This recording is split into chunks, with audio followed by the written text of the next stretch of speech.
folks at the gate, Qantas QF27, direct to Santiago. There's the plane out there, you might be able to see. There it is. There's the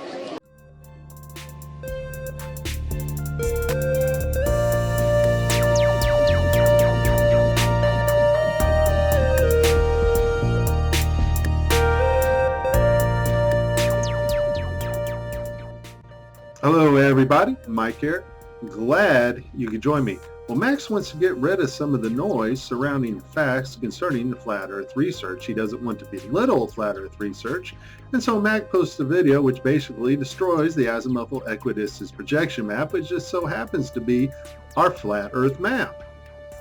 So if you are a flat earther holding on to the azimuthal equidistance projection map, you may just want to shut this video off. As for the rest of you who are seeking and want answers and truth and don't want excuses for why things don't work, stay tuned because I am going to explain Max Igan's flight, and I'm going to cover some other flights concerning our projection map. This all started with the Flat Earth Sheer Wall of Shame. Eric DeBay's Wall of Shills. Congratulations, Matt Parlin, you have made the wall. Next in line, there's my buddy, Lord Stephen Christ. Was talking to him the other day. He's poking fun of me about Max Igan's flight, flat earth, haha, whatever. And, of course, Max Igan, who posted the non-stop from Sydney to Santiago. He also made the mistake of trying to be Eric's friend.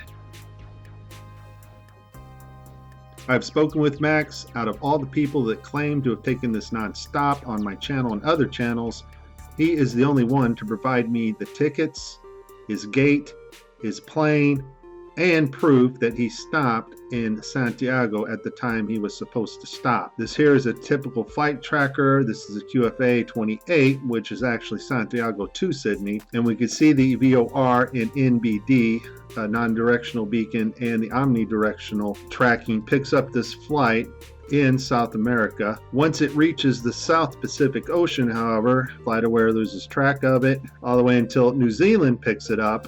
This here's the climb rates. The climb rate.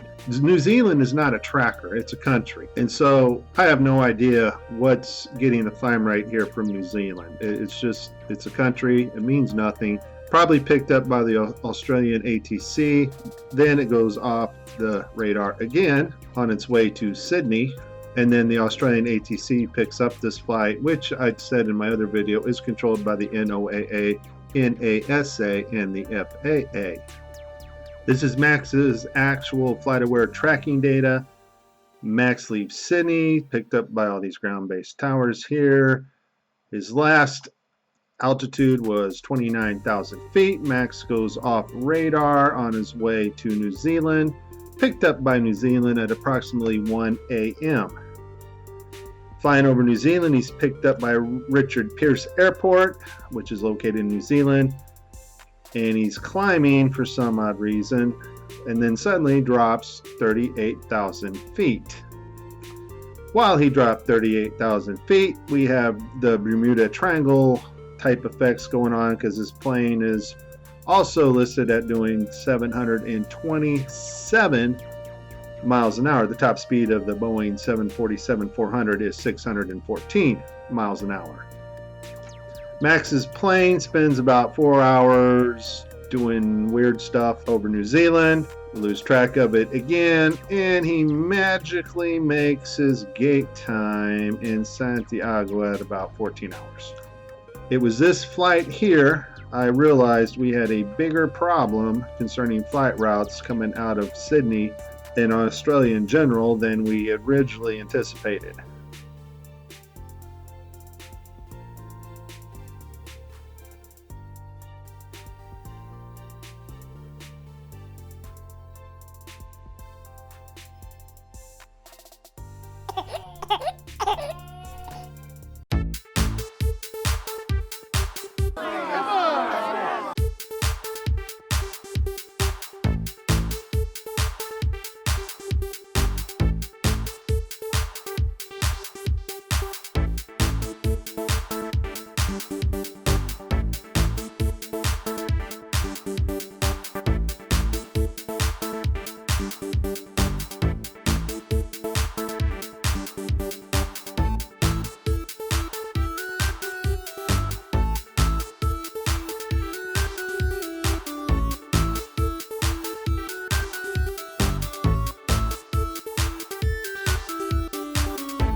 I've already explained Oakland Oceanic in another video. All flights flying from Taiwan, Japan, China, going straight across must take a northern route. So all the flights must fly along here and then arc over, every one of them. And we'll see if we can zoom in here. So these flights are coming back in. These flights are going up. They follow along the landmass here, and then they are projected over here and come back down, land in San Francisco, Oakland, Los Angeles, San Diego, whatever. The reason why they do that is because 540 of these types of flights fly across there every single day, picked up by ODAPS once they cross the Pacific Ocean. I disabled a lot of the flights, but there is a massive amounts of flights also coming from the south, going to Hawaii, going to Los Angeles, San Diego, San Francisco, and so forth. This flight route system is designed to keep planes from running into each other, and it's designed to keep everything neat and order. So anything going long ways, like across the United States, will take what they call a polar route, such as LAX to MOW, and anything not taking a long polar route will stay in between here and make the short flights. The woman leaving Taiwan who had the baby and had to make an emergency stop in Anchorage, Alaska, would not have taken a straight line projection on a globe or the azimuthal equidistance flat Earth map. They would have followed the global flight route path that all the flights do up along this coast, projected over and back down to avoid the massive traffic coming from the south all along here. The quickest place to stop for the woman on this projected path would have been ANC Anchorage, Alaska. Concerning the azimuthal equidistance projection map, after speaking with a few pilots and looking at the map, they said their VOR system would not work out very well on our map. And as we tell people that planes do not continually have to adjust downward for the curve of the Earth, but fly a straight and level flight, planes also do not adjust radially east and west on a map that has east and west in a circular position on the map. A plane heading west would have its heading set west and would not have to continually correct, much as we claim they do not have to, following the downward curve of the Earth. The azimuthal equidistance map is not the flat Earth map. It is wrong, and it is also wrong scripturally. And the upper stage begin their first lap around Earth. Mission Control in Houston is monitoring the progress of the flight.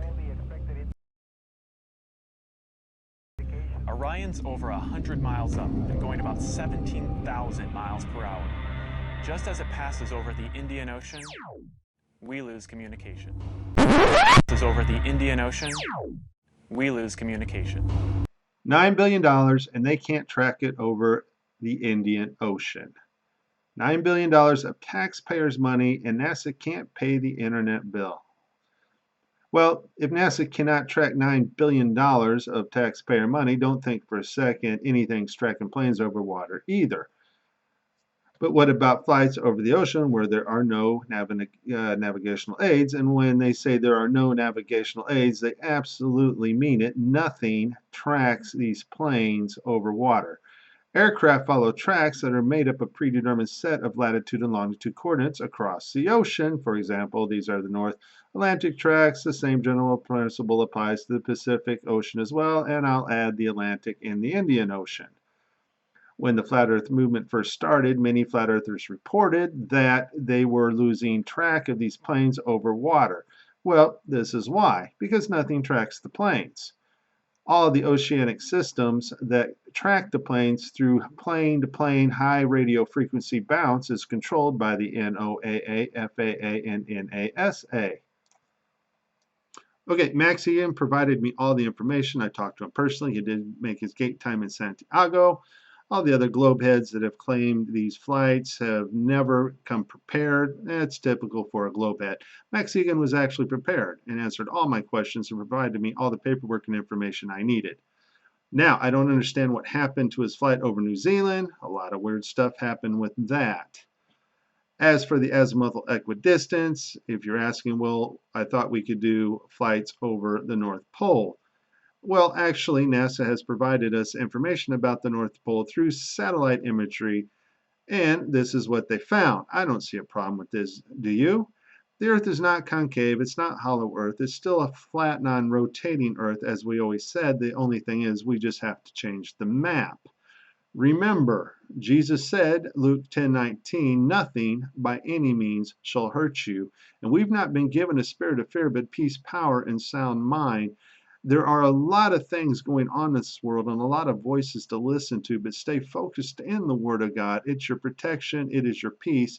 And God has never failed anybody one time who has trusted in Him. Don't fear man and don't have fear of anything. Fear is actually faith in something in the future that's going to come to pass, and it's going to be bad. That is fear. Fear is faith for future events to go wrong in your life.